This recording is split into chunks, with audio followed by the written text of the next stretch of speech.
What's going on, everybody? Adachi here, and in good fashion, since we just got the Silver Ash banner and I'm kind of catching up right now due to having busy schedule and whatnot, we're going to be taking a look at Exusiai. I don't know how to pronounce her name. Exushi. We're going to be taking a look at Exusiai since her banner is just about to pass through, and then we'll be getting the Siege banner next, but I thought we would take a look at her before we end up covering Siege inevitably. So starting off, we're going to go ahead and take a look at her art in good fashion, as the only thing that should matter when you're picking these units out is not only how good they are, but how waifu are you? How waifu are you truly? So, E0 art looking pretty cute.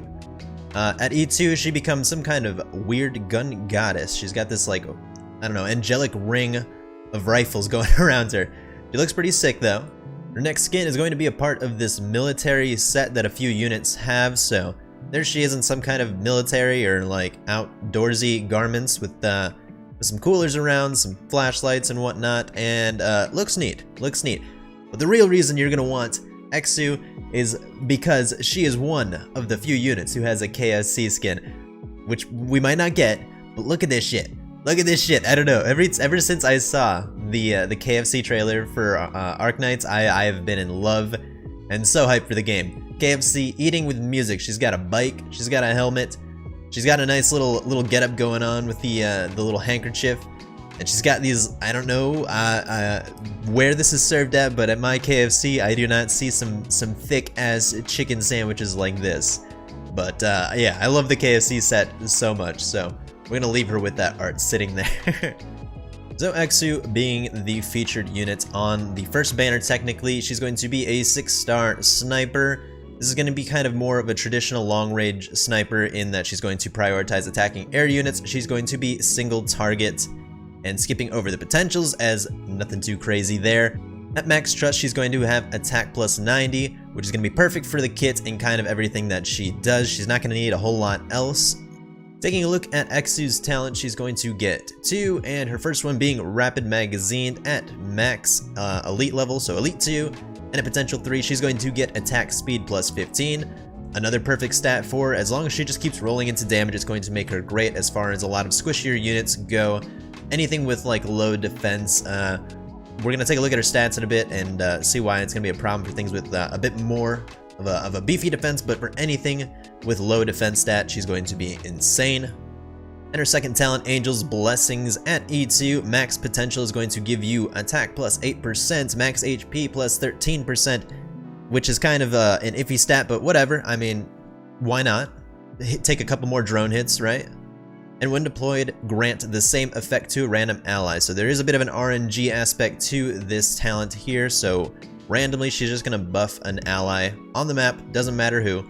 Attack plus 8% and max HP plus 13%. So cool, but again, that's RNG, so I mean, it could be completely worthless, but you know, overall, it's probably still going to end up being, you know, somewhat useful, but it does add a little bit of RNG into your runs if, I don't know, maybe this is something that you were depending on.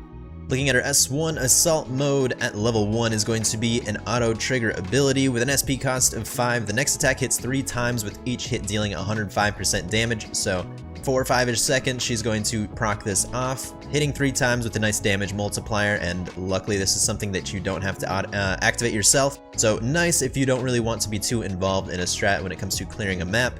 And at max level, this is going to still hit 3 times, and the only thing that really changes is the multiplier is going to go up 35%, 40%. It's going to go up 40%, and the SP cost is going to be 4, so just a slight change. And when does that actually change? At pretty early on, actually, so about level 4, so neat. Gives her some nice damage. This is going to be probably her weakest skill on her kit, but still a nice, solid ability for herself. Her skill 2, Strafing Mode. Now this is going to be kind of like a boss killer, or kind of just to wipe out some bigger enemies. This is going to be a great ability to have on her in general. It does make her a little less consistent, but for most maps, you're going to be worrying a lot more about kind of bigger waves, thicker waves that you might need to clear out a little faster to help relieve your defenders a little bit. And then like the big mobs that come in and boss stages. So this is going to be kind of the go-to skill for those kinds of things, but you will have to be a little more involved as this is a manual trigger skill. At level 1, this is going to deal 4 hits with each hit dealing 100% damage with an SP cost of 45. I don't know if I said the duration already, but 15 seconds. There's going to be a bit of a little bit of a wait before you can start activating this, so you do have to make sure that you're timing this properly with waves. And all that this does is, like, every attack that she hits with, she's going to be dealing this this damage multiplier, which is really great. Absolutely just shreds through, you know, some of the squishier mobs. And at max level is an important boost. The attack damage goes up to 125% and a multiplier now. So not an insane increase considering that is a whole 6 skill levels that you have to get up. But it does bring the SP cost down to 35, so at least it's going to be a little more consistent when it comes to some difficult maps. And overall, like I said, in my opinion, I think this is her most useful skill, but it is still one that you do have to, you know, be very, very cognizant of. Her S3 Overload mode, again, is going to be an auto trigger, so another lazy ability. At level 1, it's going to last for 15 seconds with an SP cost of 50, so a bit heftier than the S2. This one's going to attacks deal 5 hits, automatic activation. This one's is also pretty good, but it lacks a damage multiplier here, so early on, I mean, I think skill 2 is still going to give you a little more bang for your buck than your S3 here.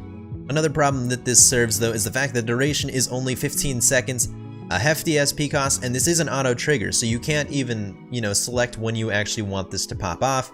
It just kind of pops off whenever it wants to, so it could completely miss a big wave in which this would be a lot more important to have. So that is unfortunate, whereas the skill 2 being a manual trigger makes it a lot better and gives you a lot more control over your character. Now when we max this out, there is going to be a huge difference. It's going to be a bit more reliable. Attacks now deal 5 hits still, with each hit dealing 110% damage, so there is now actually a damage multiplier. And it's going to reduce your attack interval to a certain extent, so it says at max minus 0.11 seconds. So her normal attack time or attack speed is going to be 1 second. This is going to bring it down to 0.89. But again, this is still automatic activation, but the good thing is that it now brings down the SP cost to 30, so this is actually going to be consistently up about half the time for a map, so this makes it pretty dang good. But again, I think that her S2 just offers a lot more value when it comes to some maps where you're actually going to want to control how it's going. If you're just trying to speed up a clear, your skill 3 is probably going to be the best, as long as Exu is kind of fulfilling the role that she is designed to, which is to pick off squishier units. Anything high defense she's going to struggle with due to some stats here. Here at max level E2, her stats are going to be 1673 HP, 540 attack, 161 defense. These defensive stats aren't so important, but only just a little bit just because of the drones and whatnot, with a cost of 14, so a little hefty right there, and the attack speed being 1 second, and she's got the standard long range single target range. I said range way too many times. She's got that range that the standard single target archers have. So you can see 3 spaces out and then just kind of 1 at the side in this kind of cone here. And then you add on the 2 blocks when they get into E1. And just to compare stats a little bit, we're going to take a look at Nightingale. Her stats are going to be, I believe, about 40 attack power less than Exu, and then 1 cost less. So again, nothing too insane right there. After taking a look at Exu, I gotta say she is pretty damn great. There is only one problem I see when I look at Exu. She's gonna absolutely destroy anything with a lower defense stat, but as soon as we start getting into higher defense, as I've seen in some maps with some of the tankier, beefier guys who are going to have low resistance but higher defense, she's going to lack a little bit compared to some other archers just because her attack power isn't necessarily on a super high end. It's not low by any means, it's absolutely great.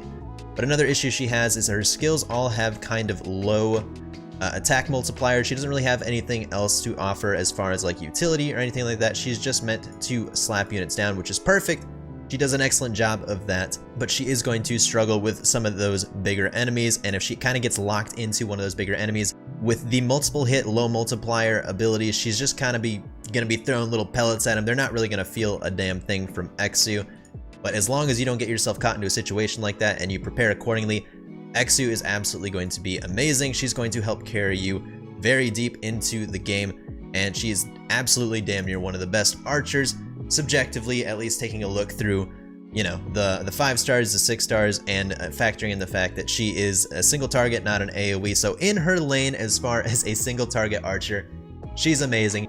She's a waifu. Again, she's only going to suffer from the small caveats, but it's hard not to argue that Exu is still one of the best archers, or snipers, in the game. If you already own Exu or plan on pulling her, she's 100% worth it. She is just an absolutely reliable archer, so long as you make sure to utilize her to the best of her abilities.